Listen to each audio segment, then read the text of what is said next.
Hey guys, in this video we'll learn how you can block an unknown contact on WhatsApp. But before we begin, make sure to hit that subscribe button down below. It really helps me out. Alright guys, so let's get started. So right here I have two devices, and on the second device you can see the number of first device is not saved. Let's suppose this is how someone messages you, and if you want to block any unknown user, right here on the top you can see we have two options.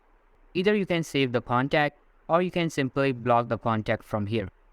I'm going to block this from here and we're done.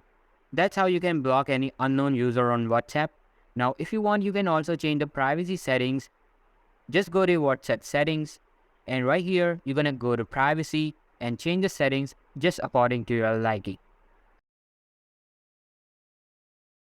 So that's all for today's video guys. If you found this video helpful, then make sure to give this a huge thumbs up, subscribe to our channel. Thanks for watching.